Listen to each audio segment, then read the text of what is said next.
ಬಾಕಿ ಹಣ ಪಾವತಿ ಮಾಡ್ತಾ ಇದ್ರೆ ಡಿಸೆಂಬರ್ ಒಳಗಡೆ ನಾವು ಡೆಡ್ಲೈನ್ ಕೊಡ್ತಾ ಇದ್ವಿ, ಆಮೇಲೆ ನೋಡಿ ಏನಾಗುತ್ತೆ ಬ್ರಹ್ಮಾಂಡ ಭ್ರಷ್ಟಾಚಾರ ಅಂತ.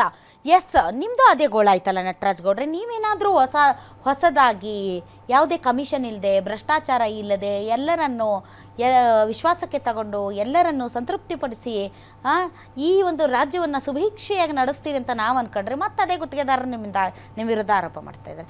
ನೀವು ಅದಕ್ಕೂ ಹೊರತಾಗಿಲ್ಲ. ಈಗ ನಾನು ಮಾತಾಡ್ಬಿಡ್ತೀನಿ. ಎಸ್ ನೋಡಿ, ಈ ಸರ್ಕಾರ ಬಂದಾಗ ಸುಮಾರು 80,000 ಕೋಟಿ ರೂಪಾಯಿ ಹೊಣೆಗಾರಿಕೆ ತಲೆ ಮೇಲಿತ್ತು. 80,000 ಕೋಟಿ ರೂಪಾಯಿ. ಕಳೆದ 2.5 ವರ್ಷದಿಂದ 2020, 21, 22, 23 ಹಣವನ್ನು ಬಿಡುಗಡೆ ಮಾಡಿಕೊಂಡೇ ಬಂದಿದ್ದಾರೆ ಎಲ್ಲ ಇಲಾಖೆಯಲ್ಲಿ. ಅದು PWD ಆಗ್ಬೋದು, ಗ್ರಾಮೀಣಾಭಿವೃದ್ಧಿ ಆಗ್ಬೋದು, ಅರ್ಬನ್ ಡೆವಲಪ್ಮೆಂಟ್ ಆಗ್ಬೋದು, ಎಲ್ಲ ಇಲಾಖೆಗಳಲ್ಲೂ ಹಣವನ್ನು ಬಿಡುಗಡೆ ಮಾಡಿಕೊಂಡೇ ಬಂದಿದ್ದಾರೆ.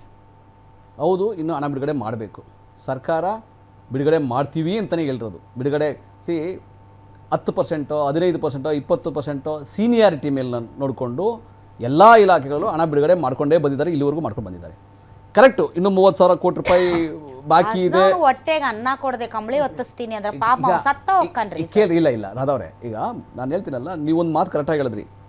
2023 ಚುನಾವಣೆಗೆ ಮುಂಚೆ 2022-23ರಲ್ಲಿ ತಮ್ಮಲ್ಲಿ ಯಾವ ಬಡ್ಜೆಟ್ ಇದೆಯಾ ಅದಕ್ಕಿಂತ ಮೀರಿ ಯೋಜನೆಗಳನ್ನು ಘೋಷಣೆಗಳು ಮಾಡಿ ಪ್ಯಾಕೇಜ್ಗಳನ್ನ ಕೊಟ್ಟು ಗುತ್ತಿಗೆಗಳನ್ನ ಕೊಟ್ಬಿಟ್ರು. ಕೆಲವು ಪೂರ್ಣಗೊಂಡೋ, ಕೆಲವು ಅಪೂರ್ಣಗೊಂಡೋ, ಕೆಲವು ಕಳಪೆ ಕಾಮಗಾರಿ ಅದೋ, ಕೆಲವು ಉತ್ತಮವಾದ ಕಾಮಗಾರಿಗಳು ಕೂಡ ಆಗಿದ್ದಾವೆ. ಗುತ್ತಿಗೆದಾರರು ಕೆಲಸ ಮಾಡಿದ್ದಾರೆ, ಇಲ್ಲ ಅಂತಿಲ್ಲ. ಕೆಲವು ಕಳಪೆ ಕಾಮಗಾರಿಗಳನ್ನು ಕೆಲವು ಮಾಡಿದ್ದಾರೆ. ಆ ಕಳಪೆ ಕಾಮಗಾರಿಗಳೇ ಇವತ್ತು ನೀವು ಗುಂಡಿಗಳು ಅಂತ ನಾವೇನು ಮಾತಾಡ್ತೀವಲ್ಲ, 2023ರಲ್ಲಿ ಹಾಕಿದ ಕಾರ್ಗಳು 2 ವರ್ಷಕ್ಕೆ ಅವ್ರಿಗೆ ಒಂದು ಪೀರಿಯಡ್ ಇರ್ತದೆ. 2 ವರ್ಷದಲ್ಲಿ ಅದನ್ನ ಮೇಂಟೈನ್ ಮಾಡಬೇಕದೆಲ್ಲ ಇರ್ತದೆ.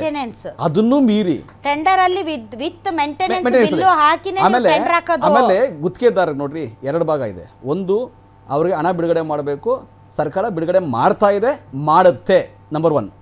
ನಂಬರ್ 2, ಅವ್ರು ಭ್ರಷ್ಟಾಚಾರ ಆರೋಪ ಮಾಡ್ತೀವಿ, ಡಿಸೆಂಬರ್ಗೆ ನಾವು ಆರೋಪ ಮಾಡ್ತೀವಿ, ಡಿಸೆಂಬರ್ಗೆ ಬಹಿರಂಗ ಮಾಡ್ತೀವಿ, ಕಾಯಬೇಡಿ, ಇವತ್ತೇ ಬಿಡುಗಡೆ ಮಾಡಿ.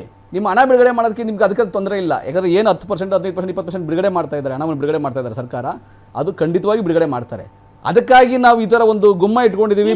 ಸಿದ್ದರಾಮಯ್ಯನವರು ಒಬ್ರು ಬೇಸಿಕಲಿ ಈಸ್ ಅ ಲಾಯರ್, ಅವರೊಬ್ಬ ಲಾಯರ್. ಕೇಳಿಸ್ಕೊಳ್ರಿ ಸರ್. ಕರೆಕ್ಟ್. ಸೊ ಅವ್ರು ಯಾಕೆ ಕೋರ್ಟ್ಗೆ ಹೋಗ್ರಿ ಅಂತ ಅಂದ್ರು ಅಂತಂದ್ರೆ, ಲಂಚ ಕೊಡೋದು ತಪ್ಪು, ಇಸ್ಕೊಳ್ಳೋದು ತಪ್ಪು, ಹೋದ್ರೆ ಇಬ್ರು ಒಳಗೆ ಹೋಗ್ತಾರೆ. ಹಂಗಾಗಿ ತಮ್ಮ ಕಾಲ್ ಮೇಲೆ ತಾವು ಚಪ್ಪಡಿ ಕಲ್ಲು ಹಾಕೊಳ್ಳಲ್ಲ ಅಂತ ಅವ್ರಿಗೆ ತುಂಬಾ ಚೆನ್ನಾಗಿ ಗೊತ್ತು, ತುಂಬಾ ಕಾನ್ಫಿಡೆನ್ಸ್ ಇದೆ. ಹಂಗಾಗಿ ಅವ್ರು ಕೋರ್ಟ್ಗೆ ಹೋಗ್ಲಿ ಅಂದ್ರು. ಅವ್ರಿಗೆ ಗೊತ್ತ ಅವ್ರು ಕೋರ್ಟ್ಗೆ ಹೋಗಲ್ಲ ಅಂತ. ನಮ್ಗೇನು ಕಾನ್ಫಿಡೆನ್ಸ್ ಇದೆ ಗೊತ್ತಾ? ನಮ್ಗೇನು ಕಾನ್ಫಿಡೆನ್ಸ್ ಇದೆ ಗೊತ್ತಾ? ಸರ್ಕಾರ ಗುತ್ತಿಗೆದಾರರಿಗೆ ಗೌರವ ಕೊಟ್ಟು ಹಣ ಬಿಡುಗಡೆ ಮಾಡಿಕೊಂಡೇ ಬಂದಿದೆ, ಮಾಡಿದೆ. ಮಾಡಿಲ್ಲ ಅಂತ ಅವ್ರು ಹೇಳ್ಬಿಟ್ಟು ಮಾಡಿಲ್ಲ ಅನ್ನೋ ಕಾನ್ಫಿಡೆನ್ಸ್ ನಮ್ಗಿದೆ. ಅವರೇ ಮಾಡಿಲ್ಲ, ಮಾಡಲ್ಲ. ಕೇಳಿಸ್ಕೊಬಿಡಿ, ನಂದು ಯಾವ ಸಚಿವರಾಗ್ಲಿ, ಯಾವ ಶಾಸಕರಾಗ್ಲಿ ಭ್ರಷ್ಟಾಚಾರ ಮಾಡಿಲ್ಲ, ಮಾಡಲ್ಲ. ಇವ್ರು ಹೇಳಿದಂಗೆ ಅಧಿಕಾರಿಗಳು ಯಾರೋ 5% ಎತ್ಕೊಂಡ್ರು, 10% ಎತ್ಕೊಂಡ್ರು, ಆ ಥರದ್ದು ಇದ್ರೆ ಕೂಡ ಗಮನಕ್ಕೆ ತರ್ಬೋದು, ಮುಖ್ಯಮಂತ್ರಿಗಳು ಗಮನ ತರ್ಬೋದು. ಇವರೆಲ್ಲ ನೇರವಾಗಿ ಹೋಗಿ ಭೇಟಿ ಮಾಡಬಹುದು ಮುಖ್ಯಮಂತ್ರಿಗಳನ್ನ, ಉಪಮುಖ್ಯಮಂತ್ರಿಗಳನ್ನ. ಒಪ್ಕೊಂಡಿದ್ದಾರೆ, ಕಳಪೆ ಕಾಮಗಾರಿ ಕೂಡ ಆಗಿದೆ ಅಂತ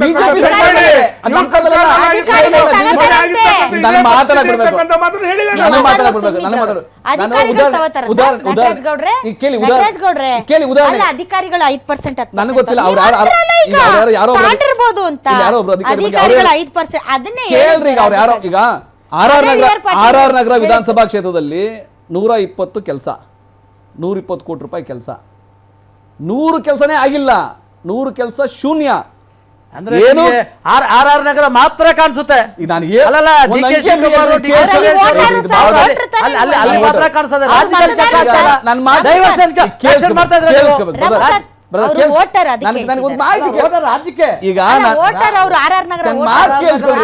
ಪಾಪ ಮುನ್ರತ್ನ ಹಿಡ್ಕೊಂಡು ಕೂತಿದ್ರ ನೀವು.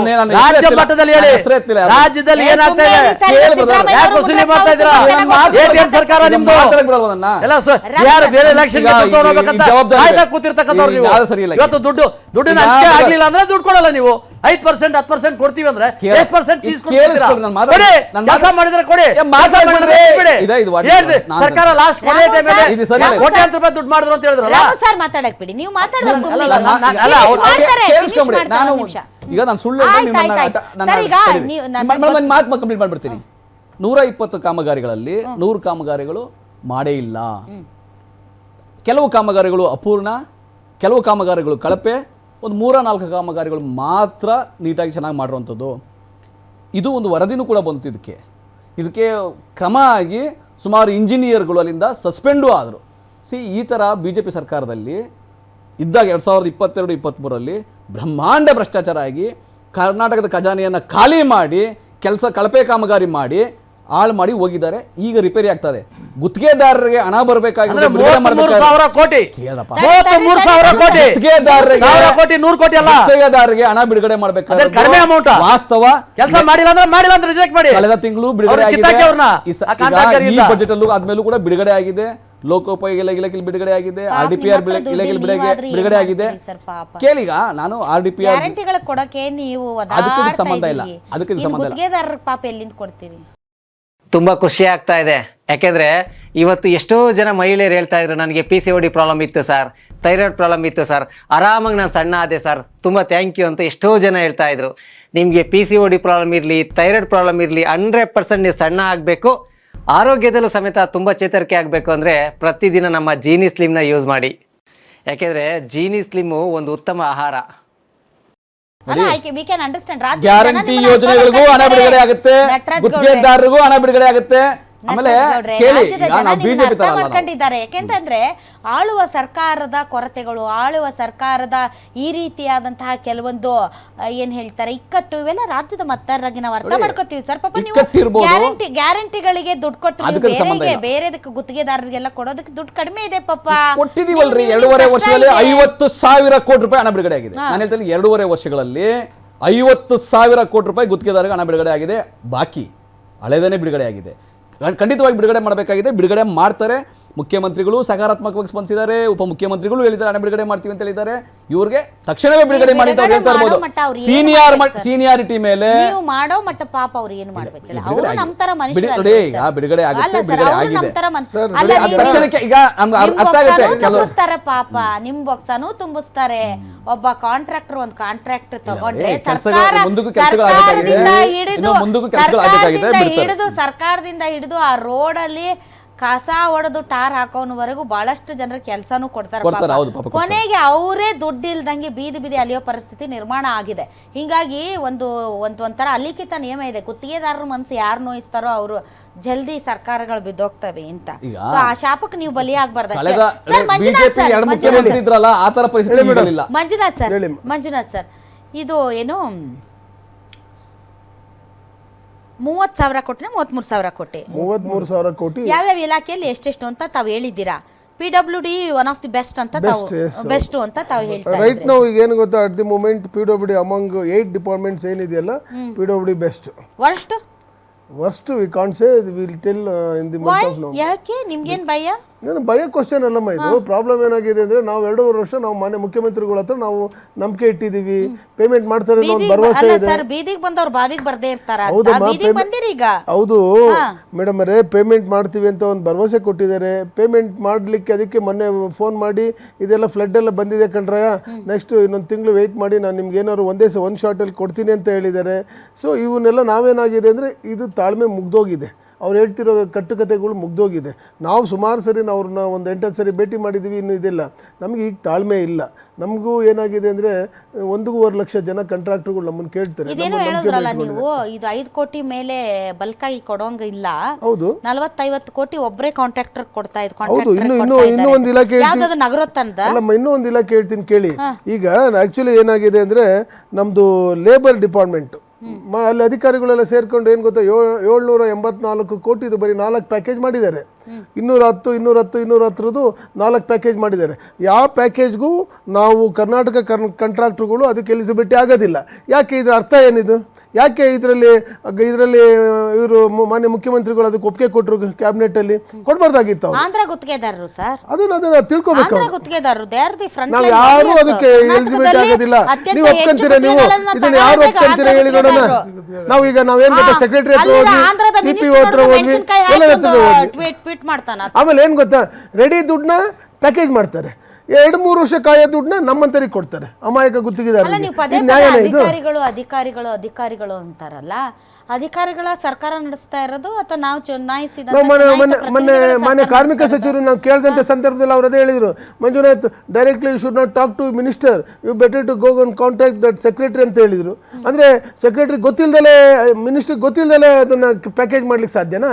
ನಾವು ಸೆಕ್ರೆಟರಿ ಹತ್ರ ಹೋದ್ವಿ, CPM ಮೇಡಮ್ ಹತ್ರ ಹೋದ್ವಿ, ನೆನ್ನೆ ನಾವೆಲ್ಲ ಕಾರ್ಯಕಾರಿ ಸಮಿತಿ ಸದಸ್ಯರೆಲ್ಲ ಕ್ಯಾನ್ಸಲ್ ಮಾಡಿ ಅಂದ್ವಿ. ಅದನ್ನು ಮತ್ತೆ ಪುನಃ ಅವರು ಗುರುವಾರ ಬೆಳಿಗ್ಗೆ ನಮಗೆ ಮೀಟಿಂಗ್ ಕರೆದಿದ್ದಾರೆ ಮಾನ್ಯ ಸಚಿವರು. ಸೊ ಅಂದರೆ ಪರಿಸ್ಥಿತಿ ಹೆಂಗಾಗೈತೆ ಗೊತ್ತಾ ಸರ್, ಈ ಹೂವು ತಾನಾಗೆ ಮುಳ್ಳು ಮೇಲೆ ಬಿದ್ದರು, ಮುಳ್ಳು ಹೂ ಮೇಲೆ ಬದ್ರು, ಹೂವಿಗೆ ತೊಂದರೆ ಅನ್ನೋ ಥರದಲ್ಲಿ ನೀವು ಈಗ ಭ್ರಷ್ಟಾಚಾರ ಅಂತಂದ್ರಿ ಡಿಸೆಂಬರ್ಗೆ, ಅವ್ರೇನಂತಾರೆ ಅಲ್ಲಿ ಮಟ್ಟ ಯಾಕಾಯ್ತು ಈಗಲೇ ಹೇಳಿ ನಿಮ್ಗೆ ದಮ್ ತಾಕತ್ತಿದ್ರೆ ಅಂತ. ನೋಡಮ್ಮ, ನಾನು ಇದನ್ನ ಹೇಳ್ತಾ ಇದೀವಲ್ಲ, ಆಯ್ತು ನಾವೇ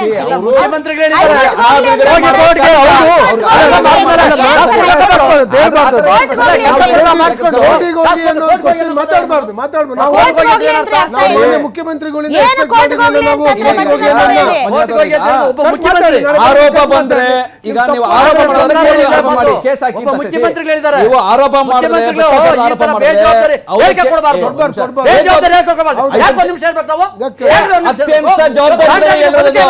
ಅತ್ಯಂತ ಜವಾಬ್ದಾರಿ ಇರೋದು. ಭ್ರಷ್ಟಾಚಾರದ ಆರೋಪ ಮಾಡಿದ್ರೆ ಕೋರ್ಟ್ಗೆ ಹೋಗಿದ್ದು ಹೌದು, ಕರೆಕ್ಟ್ ಆಗಿ ಹಣ ಬಿಡುಗಡೆ ಬಿಡುಗಡೆ ಮಾಡ್ತೀವಿ ಅಂತ ಹೇಳಿದ್ದಾರೆ. ಮುಖ್ಯಮಂತ್ರಿಗಳು ಹಣ ಬಿಡುಗಡೆ ಮಾಡಲ್ಲ ಅಂತ ಇಲ್ಲ ಅವ್ರಿಗೆ. ಮುಖ್ಯಮಂತ್ರಿಗಳು ಹಣ ಬಿಡುಗಡೆ ಮಾಡಲ್ಲ ಅಂತ ಇಲ್ಲ, ಹಣ ಬಿಡುಗಡೆ ಮಾಡ್ತಾರೆ. ನೀವು ಯಾವ್ದಾದ್ರು ಒಂದು ಆರೋಪ ಇದ್ರೆ ಕೋರ್ಟ್ಗೆ ಹೋಗಿ ಅಂತ ಹೇಳಿದ್ದಾರೆ. ಹೌದು, ಆರೋಪ ಆರೋಪ ಮಾಡಿದ್ರೆ ಬಿಜೆಪಿ ಕಲ್ಲೈತಾಯ್ತು ಅಲ್ಲ ರೀ, ಬಿಜೆಪಿ ಕಲ್ಲೈತಾ. ಪ್ರಧಾನ ಕಾರ್ಯದರ್ಶಿ ಸಂತೋಷ್ ಹೇಳಿದ್ರು, ನೀವು ಅಭಿವೃದ್ಧಿ ಮಾಡಿಲ್ಲ, ನೀವು ಅಭಿವೃದ್ಧಿ ಕಾರ್ಯಗಳನ್ನ ಡೈವರ್ಟ್ ಮಾಡ್ತಾ ಇದ್ದೀರಿ. ಅವ್ರಿಗೆ ಗೊತ್ತು, ಪಂಚಾಯತಿನೂ ಗೊತ್ತಿಲ್ಲ ಅವ್ರಿಗೆ. ಸಂತೋಷ್ ಜಿ ಅಂತ ಅವ್ರಿಗೆ ಪಂಚಾಯತಿನೂ ಗೊತ್ತಿಲ್ಲ ಅವ್ರಿಗೆ. ಬಿಡಿ, ಏನ್ ಮಾತಾಡ್ತಾ ಅವ್ರ ಬರೀ ಶಾಖೆ ಏನ್ ಗೊತ್ತಿಲ್ಲ ಅವ್ರಿಗೆ. ಶಾಖೆ ಅವ್ರಿಗೆ ಏನು ಗೊತ್ತಿಲ್ಲ ಬಿಡಿ. ರಾಜ್ಯದಲ್ಲಿ ಅಭಿವೃದ್ಧಿ ಆಗದೆ ಯಾವ್ದಾದ್ರು ಶಾಖೆ ಅವ್ರಿಗೆ ಏನ್ ಗೊತ್ತು ಬಿಡ್ರಿ. ಇಲ್ಲಿ ಕೇಳ್ರಿ, ಇಲ್ಲಿ ಬಿಜೆಪಿಯ ಬಸವರಾಜ ಬೊಮ್ಮಾಯಿ ಅವರು ಬೆಂಗಳೂರಿಗೆ ಒಂದು ಇನ್ಚಾರ್ಜ್ ಮಿನಿಸ್ಟರ್ ಬಸವರಾಜ ಬೊಮ್ಮಾಯಿ ಅವರು ಬೆಂಗಳೂರಿಗೆ ಇನ್ಚಾರ್ಜ್ ಮಿನಿಸ್ಟರ್ ಆಗಿಲ್ಲ, ಡ್ಯೂಟಿ ಹೊಡ್ಕೊಂಡು ಹೋದ್ರು. ಆ್ಯಡ್ ಇದೆ ಅಲ್ಲ, ಸಂತೋಷ್ ಜಿ ಒಂದು ಪಂಚಾಯತಿನೇ ಗೊತ್ತಿಲ್ಲ ಅಂತ ತಾವ್ ಅಂದ್ರಲ್ಲ, ಸಂತೋಷ್ ಜಿಗ್ ಮಾತಾಡಿದ್ರಂತ ಲಘು ಬಗೆ ಅಂತ ತಿಮ್ರೋಡಿ ಅವ್ರನ್ನ ಅರೆಸ್ಟ್ ಮಾಡಿದ್ರಲ್ಲ, ಅರೆಸ್ಟ್ ಮಾಡಿಸಿದ್ರಲ್ಲ ನೀವು ಕಾಂಗ್ರೆಸ್ ಸರ್ಕಾರ. ನೀವು ಹಂಗಾದ್ರೆ ಸಂತೋಷ್ ಜಿ ಅವರ ತಾಕತ್ತು ಏನಿದೆ ಅಂತ ನಮಗ್ ಗೊತ್ತಾಯ್ತು. ನಿಮ್ ಕಾಂಗ್ರೆಸ್ ಸರ್ಕಾರ ಹೆದರಿ ತಿಮ್ರೋಡಿ ಅವ್ರನ್ನ ಬಂಧನಕ್ಕೆ ಕಾನೂನು ಕ್ರಮ ತನಿಖಾಧಿಕಾರಿಗಳು ಮಾಡ್ಕೊಂತಾರೆ.